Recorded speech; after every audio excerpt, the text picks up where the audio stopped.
그래, 그럼 큐티해. 국회에 온 중고등부 친구들을 주님의 이름으로 환영하고 축복합니다. 여러분들에게 이런 질문을 하면서 시작하고 싶어요. 하나님께 받은 은혜 중에서 가장 큰 은혜가 있다면 무엇입니까? 잠시 생각해 볼까요?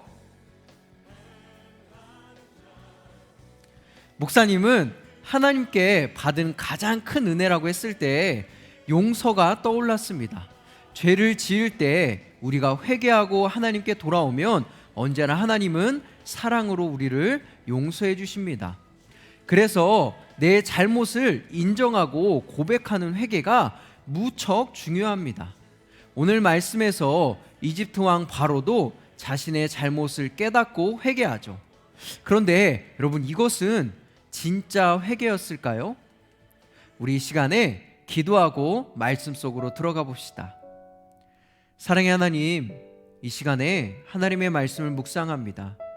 하나님의 말씀이 들려오는 은혜가 있게 하시고 깨닫게 해주세요. 그래서 들려오는 그 말씀 붙잡고 하나님과 더 깊은 교제 나누는 귀한 시간 될 수 있도록 인도해 주세요. 예수님의 이름으로 기도합니다. 아멘.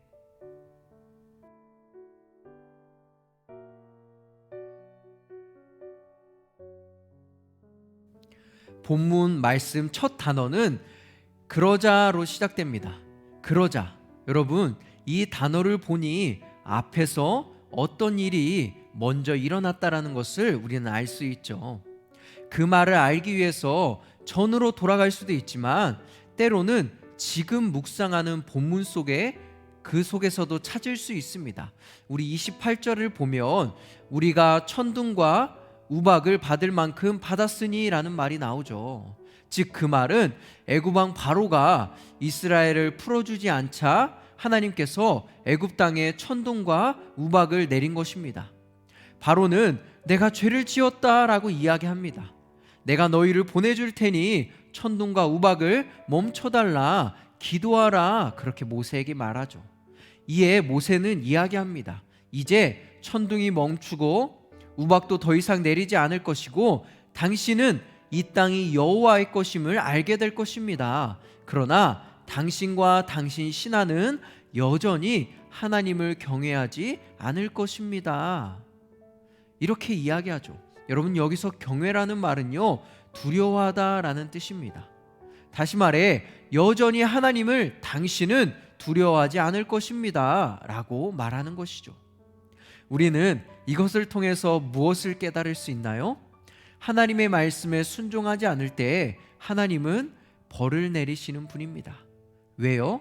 사랑의 하나님이지만 여러분, 동시에 정의와 공의의 하나님이시기 때문입니다. 그렇다면 잠시 우리 생각해 봅시다. 내가 지은 죄가 무엇이 있는지 우리 한번 생각해 봤으면 좋겠어요. 과연 애굽 왕 바로는 달라졌을까요, 여러분? 아니면 모세의 말대로 여전히 하나님을 두려워하지 않았을까요? 모세는 바로에게 물러나와 성 밖으로 나갑니다.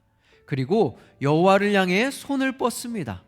그러자 천둥과 우박이 멈추고 비도 내리지 않습니다. 자, 여러분, 모세는요, 말한 대로 했습니다. 바로에게 이야기했던 것처럼 그대로 행했죠. 그럼 이제 누구 차례죠? 그래요, 바로 바로의 차례입니다. 그는 이스라엘 백성들을 보내줬을까요? 바로는 비와 우박과 천둥이 멈춘 것을 보았음에도 여전히 죄를 짓고 마음이 강팍해집니다. 그리고 그의 신하들도 마찬가지였지요. 바로는 분명히 이번에는 내가 죄를 지었습니다 라고 자신의 잘못을 인정하고 회개했습니다. 하지만 여러분, 이것은 회개가 아니라 상황과 위기를 모면하고자 하는 임기응변이었습니다. 그냥 벗어나고자 그 순간 지어낸 말이었던 것이죠. 여러분, 진짜 회개가 아니었습니다. 우리가 회개를 한번 생각해 봐야 돼요. 회개는요, 말로만 하나님 잘못했습니다 라고 하는 것이 결코 아닙니다. 진짜 회개는요, 내 삶을 돌이키는 것입니다. 즉 입술로 끝나는 것이 아니죠. 결단과 행동이 함께 동반되는 것, 그것이 바로 회개입니다. 하지만 바로는 단지 이 상황을 벗어나기 위해서 하나님 앞에 거짓으로 회개를 했던 것이죠. 바로의 마음은 강팍해져서 이스라엘을 보내려 하지 않았습니다. 이는 여호와께서 모세를 통해 말씀하시는 그대로였습니다. 묵상한 말씀을 생각하며 떠올리며 우리 적용해 볼까요? 말씀 속에서 만나는 하나님은 어떤 분인가요? 우리가 죄를 지었을 때 벌을 내리시는 분. 애굽왕 바로가 하나님의 말씀에 순종하지 않자 하나님은 천둥과 우박, 비를 내리십니다. 사랑하는 친구들, 하나님은요, 우리가 하나님을 두려워하기를 원하세요. 이것은요, 두려워서 벌벌 떨라는 것이 아닙니다. 내 삶에서 하나님을 존중해야 함을 의미하는 것이죠. 무엇을 선택하고 결정할 때 하나님의 뜻을 구하는 믿음이 여러분들 가운데 있기를 간절히 소망합니다. 나를 돌아봅시다. 회개해야 할 나의 죄가 있다면 무엇이 있나요? 우리 큐티책에 한번 적어보도록 하겠습니다. 두 번째, 여러분, 진정한 회개는 무엇이라고 했죠? 내 삶을 돌이키는 것입니다. 즉 입술로만 하나님 잘못했어요, 용서해 주세요 라고 습관적으로 말하는 것이 아니죠. 그렇다면 여러분, 내가 혹 지금 습관적으로 그렇게 말하고 있는 것은 아닌지 생각해 봐야 됩니다. 그것은 가짜 회개입니다. 습관을 벗어나고자 하려는, 그런 순간을 벗어나고자 하려는 임기응변일 뿐입니다.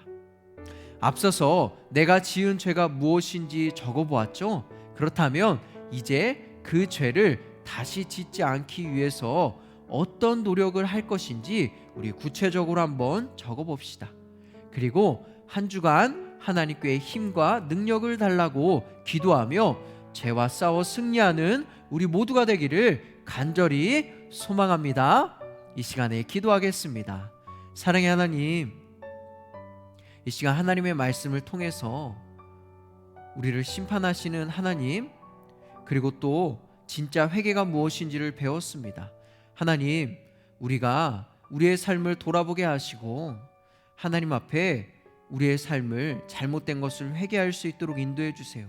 진정한 회개, 입술만 그렇게 죄를 고백하는 것이 아니라 삶에서 우리의 삶을 돌이키는 진정한 회개를 통해서 하나님의 그 사랑과 은혜를 누리고 하나님과 더 깊은 교제하는 우리가 될 수 있도록 축복해 주세요. 예수님의 이름으로 기도합니다.